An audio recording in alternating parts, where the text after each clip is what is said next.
Hello everybody, welcome back. Today we are doing a Mina X listener fluff for all of my lesbians, bis, fans, whatever your sexuality is. Yeah. So, I am so close to reaching 1,000. So I only have one question for you guys to answer in the comment section. Can you help me with ideas? Because so far all I can think is at least a week from now uploading a video that I make with all of my most popular characters on here.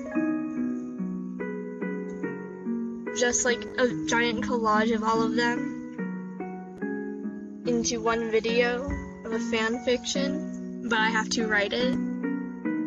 That's all I can think about. That's why it's probably going to be posted a week from now. But yeah, if you want to join my Discord, the link is in the description. The trigger warning for this one is bullying and slight cussing, but you hear that in almost all my videos.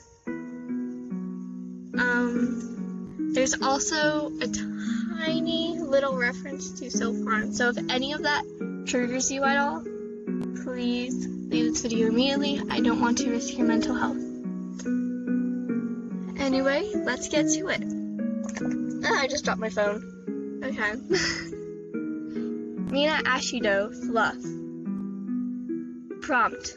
Lately, Ryan's been being bullied more than usual lately, and Mina is fed up, so she decides to do something about it.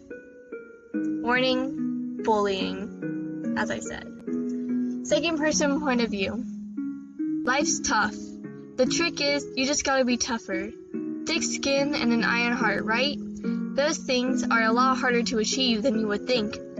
Thick skin is grown, and iron heart is forged. Some people struggle more than others to gain the ability to not let things affect them, yourself included. Were you sensitive? Maybe? Who knows? Were you too afraid to stand up for yourself? Yeah, pretty much. But if you could, you would. You would give them a piece of your mind and tell them to go straight to hell.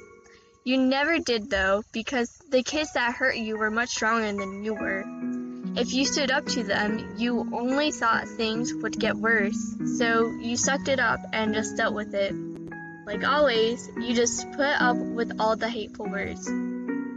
Idiot, stupid, ugly, slut, loser, disappointment, worthless. You get the gist. You don't know why they hated you so much. You hadn't done anything to them. People say you get picked on just because people are jealous of you, but it sure didn't feel like it. You just kept your head low and your mouth shut, hoping and praying you'd make it home without a black eye. Oh well, right? You remember nights crying in your bed, trying to forget all of the things they've said to you. You remember having to wear long sleeves in July to avoid suspicions. You thought getting accepted into UA High would mean you escaped from all of that. You were going to be a hero, so you'd get tough and strong. They weren't going to mess with you anymore, right? Wrong. Instead, they went out of their way to terrorize you with new insults now. Good for nothing. You'll never be a hero. Do you really think you can actually make a difference? They just let you in out of pity. No one likes you. You'll flunk every class you have. It was torture, and all you wanted was for it all to stop. You cherished the time spent on campus because none of your bullies could reach you inside the tall walls of the school. Everyone was nice to you, too. Well, that Bakugo kid seemed to hate everyone, so you didn't really hang out with him. You stuck to the friendly faces of your class, who always seemed happy to see you. It was nice while it lasted, but you had to go home eventually. Sometimes you thought they waited for you just so they could catch you on your walk home. If you were really a hero, you would put up a fight. You think someone as weak as you could be a hero? You can't even stand up. Good luck against a villain. Just give up. You'd been showing up to training with bruises and scratches, but no one seemed to notice. Except someone did. A pink-haired someone, to be specific. Mina was worried something was happening at home. One day, she insisted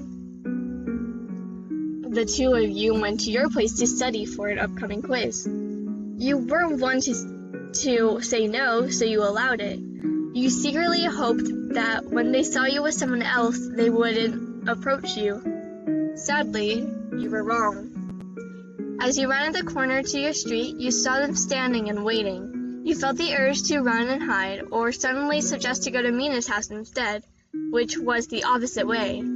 You glanced over at them, and they were coming your way. You held your breath and prayed they just passed you by. They didn't. As they got close enough, one pushed you in the shoulder. You stumbled back a bit, not having braced yourself.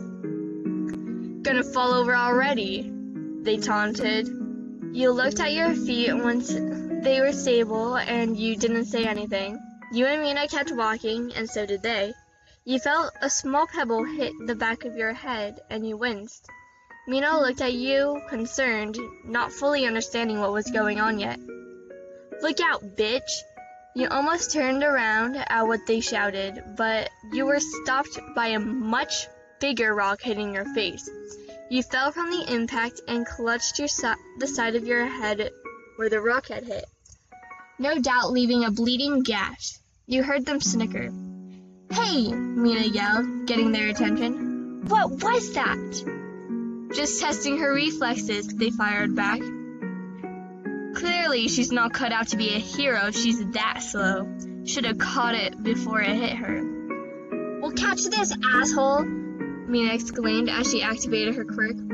Their sleeves got burned in two, and they cried out in pain as the acid hit their skin. They held it tightly and stumbled.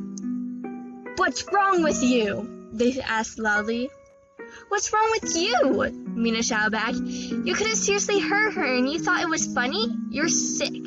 And if you ever lay a finger on YN again, I'll do a lot worse than melt your sleeve off." They looked frightened and took off running. You carefully got to your feet, tears streaming down your face as you tried to stop the bleeding. Mina looked at you with worry in her eyes, in her usually bright and happy eyes. "Are you okay?" she asked softly. "I'll be okay," you said, sniffling. You smiled through the pain, happy on the inside that someone cared enough to stand up for you. I know first aid. Let's get you home," Mina suggested. She put her arm around you, and you both walked the rest of the way to your house. She helped you clean and patch up the wound, which thankfully didn't need stitches. You held the bag of ice against the side of your head and smiled at Mina.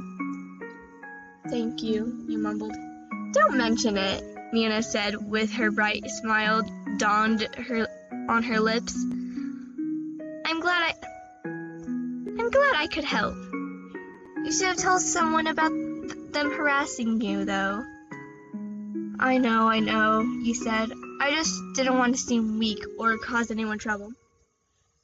"If you go to the right person, it wouldn't be any trouble," Mina stated, placing her hand on your shoulder. "And you aren't weak. Promise me if anything happens again, you'll tell me, okay?" "Promise." You nodded your head. "Pinky promise?" "Yes, I pinky promise." And that's the end. I hope you all enjoyed. Again, please leave comments if you think that idea of mine is good, or if you have any other suggestions on what I should do. I'm kind of stuck. Anyway, I hope you all enjoyed this, and I'll see you all next time. Goodbye!